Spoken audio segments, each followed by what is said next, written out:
printr-o gamă cât mai diversificată de activități menite să antreneze atât elevii cât și profesori. Poezie, cântece, dansuri tradiționale și moderne, teatru, expoziții de portofolii sau de carte franceză, paradă de măști și costume, prezentare de modă. Și programul de astăzi este la fel de bogat, etipat în jurul fiecărei școli participante, având posibilitatea să se exprime artistic conform ordinii prestabilite în principiantul pe care le-ați primit deja câțiva dintre dumneavoastră. Înainte de a evolua echipajele fiecărei școli, avem pentru dumneavoastră o prezentare în PowerPoint pentru a ne consolida materialul prezentat înainte.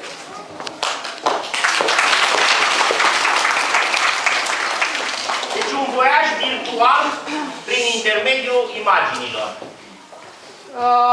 Am învățat italiana pentru a vorbi tatălui, spaniola pentru a vorbi mame, engleza pentru a vorbi mătușii mele, germana pentru a vorbi prietenilor mei și franceza pentru a vorbi mie însumi. Francofonia, pe scurt. Francofonia desemnează ansamblul populațiilor utilizând franceza în comunicare. Ziua de 20 martie a fost declarată Ziua Internațională a Francofoniei. Există în jur de 200 de milioane de vorbitori în întreaga lume. Avem aici drapelul Francofoniei cu culorile fiecărui continent. Iată o hartă cu lumea francofonă. De ce vorbim franceza? În Europa Centrală și Orientală, cunoașterea francezei este asociată apartenenții la o Europa unită. Cele trei capitale ale sale, Bruxelles, Luxemburg și Strasbourg, sunt francofone și au în sânul instituțiilor Uniunea Europeană, instituțiilor Uniunii Europene, pardon, franceza ca limbă de lucru împreună cu engleza.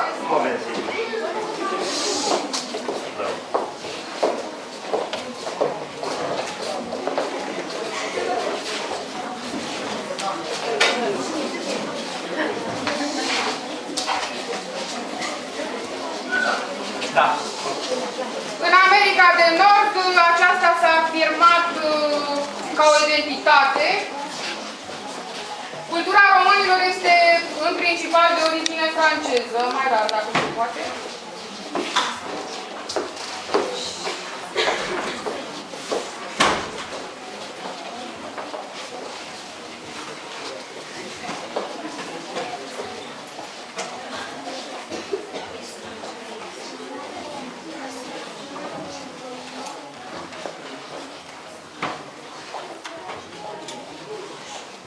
Iată câteva țări francofone. Franța, unde franceza este și limba oficială, aveți drapelul Franței aici, cu benzi verticale, albastru, una albastră, albă și roșie. Turnul Eiffel, pe care unii cred că l-ați văzut. Luxemburg.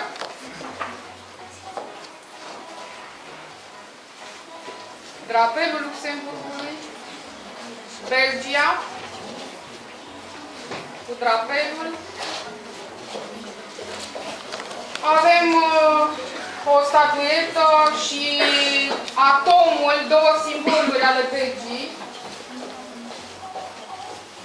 Elveția, drapelul Elveției cu crucea roșie, de fapt albă, la roșie.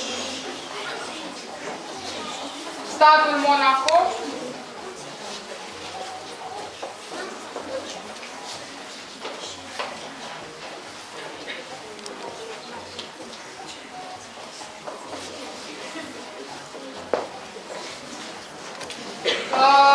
se vorbește franceză și în partea de nord-est a Americii, este vorba de regiunea Quebec din Canada,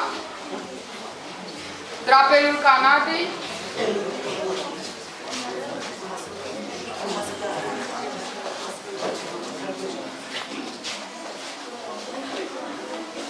O mare parte din